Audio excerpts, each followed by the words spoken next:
The Colts and Saints very close to completing an undefeated season. They fell short. Someone who knows all too well about an undefeated season, three-time Pro Bowl and running back of the 72 Dolphins, Mercury Morris. He joins us now. This is In a Flash presented by AT&T right here on CBSSports.com. Mark, thanks so much for being here. Your undefeated record lives on. Be honest with me. How did you and your teammates feel about it?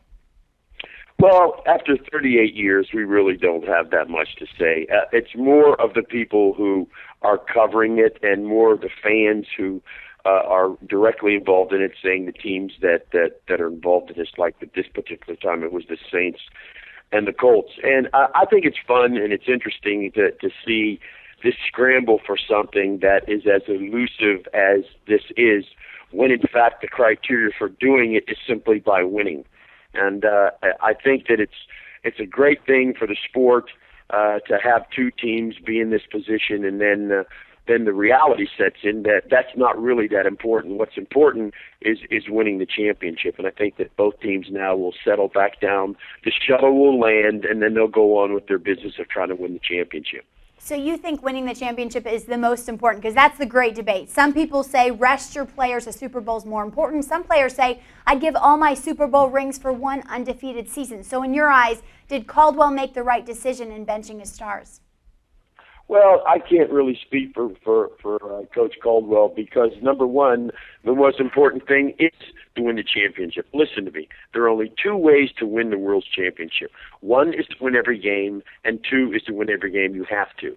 So out of 80 years of playing professional football, if one team has been produced that has been able to, as they say, run the table, when in fact it's win every single game, the record protects itself by the requirement of the accomplishment. So in order for someone to go for it, as you say, or like the Colts or the Saints said, where we're going to try to do it, there's nothing to really try to do. All you have to do is keep winning, and you automatically win the championship.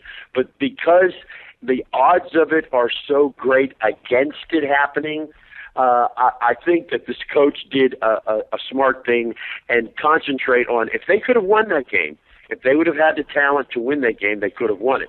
That only lets you know how important Peyton Manning is to it, as how important Tom Brady is to it, and any other quarterback of this era that people depend on. But back when this was done, back in 1972, we lost our starting quarterback for 11 weeks, not one half. And the guy who replaced him was throwing touchdown passes back in 1957 when I was 10. And that would be the guy that would win the next 10 games for us. So it was a team effort, I believe, that is missing today, because they just don't have that capability because of all the individual matchups that are required for, number one, to win, and secondly, to compete. I think the team concept was lost, and that's why I felt badly for Peyton Manning yesterday, because forget about trying to win the some type of record here. He wanted to win that football game, and I think that part of it was disappointing that he didn't get a chance to do that. But nevertheless, when you weigh them out, what would you rather have, since you're putting it in that perspective? Would you rather take a shot on going undefeated, and then therefore you make everybody who you're playing against the Super Bowl that they didn't have? Or would you rather get ready to go and play in the playoffs like everybody else and compete for the championship like everybody else? That's a good question, and Peyton Manning said post-game, you know what, we're just players. We take our coach's orders, so that's a good debate you brought up. But Bill Belichick went for an undefeated season. So many coaches, though, are being more cautious because of that. Do you think there will ever be another undefeated season in the NFL? Well, of course there could be. The possibility this year was 50-50. But the odds, the probability, using the law of quantum physics or the law of chance, each year each team has just as much chance to go unbeaten as they do to lose every game. You saw that in 2007 when the Patriots were 14-0, and ironically the Dolphins were 0-14. But both met their Waterloo when the Patriots lost and the Dolphins won. So going unbeaten is not something like going on a vacation.